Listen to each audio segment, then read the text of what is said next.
Hi friends, welcome back to YouFit India. YouFit India में आपका एक बार फिर से स्वागत है। तो दोस्तों, आज हम एक ऐसे टॉपिक पे बात करने वाले हैं जो कि जनरली जब भी हमारे पास कोई कस्टमर ट्रेडमिल लेने के लिए या कोई भी वर्कआउट करने के लिए आता है या कोई भी प्रोडक्ट लेने के लिए या देखने के लिए आता है, तो मोस्टली लोगों का सवाल यही होता है कि हम लोग जो वर्कआउट घर में ट्रेडमिल पे कर सकते हैं वो बेटर होता है या हम ग्राउंड में जाकर एक पार्क में या रोड पे एक्सरसाइज जो हम रनिंग जॉगिंग वॉकिंग करते हैं उससे बेटर क्या ट्रेडमिल वर्कआउट होता है या वो ज़्यादा बेटर होता है, और दोनों में फ़र्क क्या होता है, कहाँ फ़ायदे हैं कहाँ नुकसान है। तो वो थोड़ा सा हर किसी के मन में डाउट रहता है, वो हम आज आपको क्लियर करेंगे। साथ में एक डाउट ये भी रहता है लोगों के मन में कि जो ट्रेडमिल्स होती है उन्हें यूज़ करने से लोगों के नीज यानी घुटनों में प्रॉब्लम आने लगती है। तो उसका रीज़न क्या है, ऐसा क्यों होता है कि ट्रेडमिल यूज़ करने से घुटनों में प्रॉब्लम आ जाती है, या कब आती है या किस वजह से आती है। तो ये सारी चीज़ें आज हम डिस्कस करने वाले हैं इस वीडियो में। तो वीडियो को अंत तक देखिए ताकि आपको सारी चीज़ें अच्छे से समझ में आ जाए, और अगर ये वीडियो आपको पसंद आई हो तो उसको शेयर भी जरूर कीजिएगा ताकि ज़्यादा से ज़्यादा लोगों तक ये प्रॉब्लम पहुंच सके और इसका सॉल्यूशन वो निकाल सके। तो दोस्तों, सबसे पहले हम कंपैरिजन शुरू करते हैं कि हम ट्रेडमिल में वर्कआउट करते हैं और ग्राउंड पे हम वर्कआउट करते हैं तो उसमें क्या फ़र्क होता है। देखिए, स्टार्टिंग में जब आपको पता होगा आप एक स्पीड मेंटेन करके चलते हो तो आपका हार्ट रेट जो है वो अप जाता है। एक टाइम ऐसा आ जाता है जिस पे वो हार्ट रेट हाईएस्ट पहुंचता है। उस टाइम पे आपका वर्कआउट जो आपका फैट बर्न है वो स्टार्ट हो जाता है। तो उस टाइम पे आपको क्या करना है, उस टाइम पे आपको उसी जो स्पीड है उसको मेंटेन करना है। अगर आप जॉगिंग कर रहे हैं तो जॉगिंग ही करते रहना है, या वॉकिंग कर रहे हैं तो वॉकिंग ही करते रहना है, तभी आपका फैट बर्न अच्छे से हो पाएगा।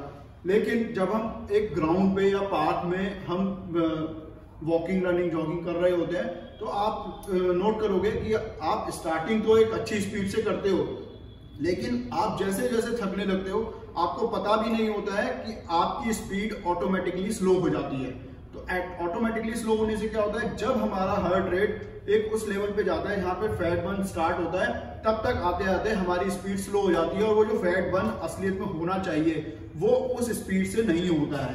तो ये प्रॉब्लम होती है।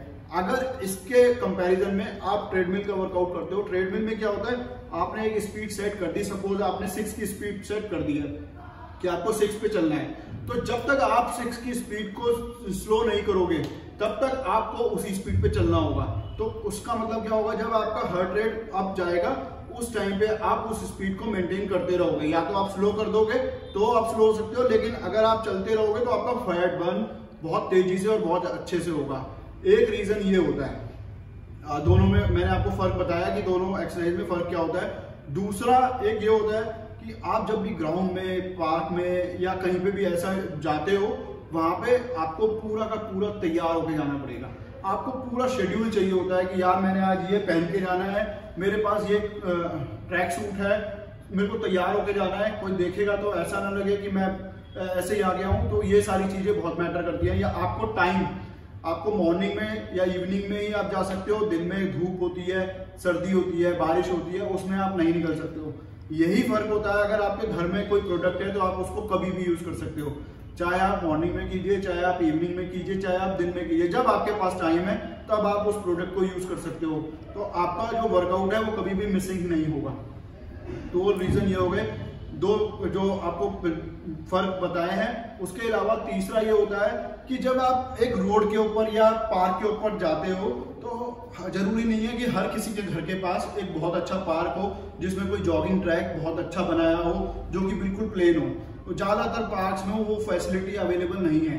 तो आप रोड पे करते हो, रोड पे कहीं पे गड्ढा होता है, कहीं पे कोई प्रॉब्लम होती है, सामने से कार आती है तो वो धुआं उड़ाती हुई जाती है, पॉल्यूशन भी आपके साथ अंदर अंदर जा रहा है। ये सारी, कभी बारिश आ जाती है, कभी धूप आ जाती है, कभी टाइम नहीं मिलता है, तो ये सारी प्रॉब्लम्स आपको वहां पे फेस होती है। लेकिन अगर आपके पास कोई प्रोडक्ट है तो आप उसको घर में कभी भी यूज कर सकते हो। आपको ये सोचना नहीं पड़ेगा कि आपने क्या पहना हुआ है और कैसे आप एक्सरसाइज कर रहे हो। आपका जब मन आए जब आप एक्सरसाइज कर सकते हो। आपके पास मोटिवेशन फैक्टर होता है। आप जब बाहर जाते हो एक्सरसाइज करने तो आपको पता नहीं होता कि आप कितनी देर और कितनी स्पीड पे और कितने किलोमीटर आपने कवर किया।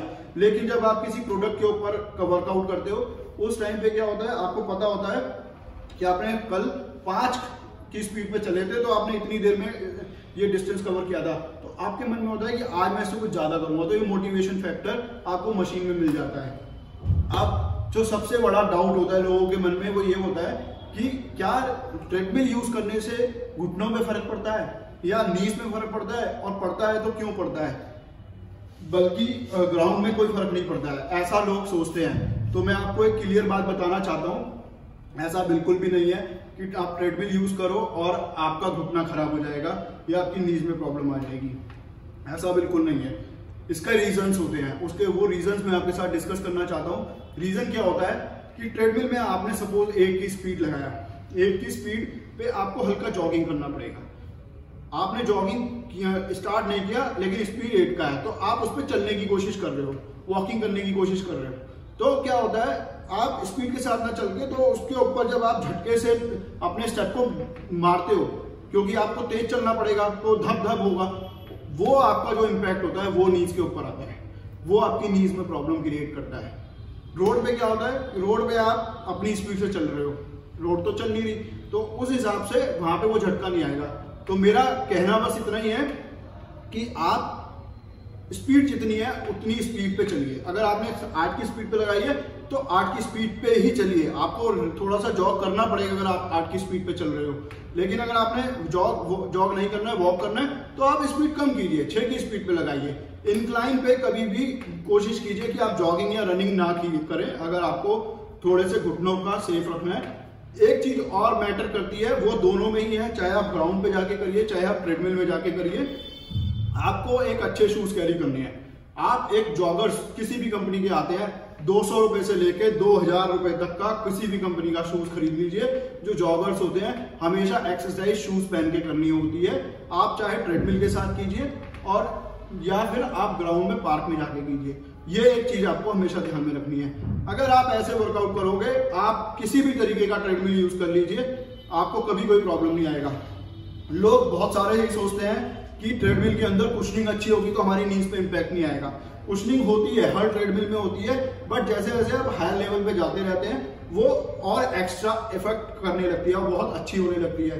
बट इसका मतलब ये नहीं है कि जो सस्ती ट्रेडमिल होती है उन पे आप वर्कआउट नहीं कर सकते हो, बिल्कुल भी ऐसा नहीं है। आप स्पीड के साथ काम कीजिए, जितनी स्पीड पे चल रही है उतनी स्पीड पे मशीन को चलाइए, और तो आपको कभी भी नीज पे कोई इंपैक्ट नहीं आएगा। ये सारे फर्क होते हैं आप ग्राउंड में या आप अपने घर में एक्सरसाइज करने के। बट फिर भी मैं आपको एक चीज आगे से कहना चाहूंगा कि जरूरी नहीं है कि वर्कआउट सिर्फ ट्रेडमिल पे ही हो सकता है। आपके पास टाइम है तो आप चाहे ट्रेडमिल पे कीजिए, चाहे पार्क में कीजिए, चाहे रोड पे कीजिए, वर्कआउट जरूर कीजिए, क्योंकि ये आपकी सेहत के लिए है। जितना आप वर्कआउट करोगे, जितनी एक्सरसाइज करोगे, आपकी सेहत अच्छी रहेगी। ये आपको डिसाइड करना है कि आपने कहाँ पे करना है। आज की वीडियो बनाने का मकसद सिर्फ इतना था कि लोगों के दिमाग में जो मिथ होते हैं, जो अफवाहें फैली हुई हैं, उनको क्लियर करना कि ऐसा कुछ भी नहीं है कि ट्रेडमिल पे अगर आप वर्कआउट करोगे तो आपको नीज में प्रॉब्लम आ जाएगी। आज मैं आशा करता हूं कि आपको हमारी वीडियो अच्छी लगी होगी।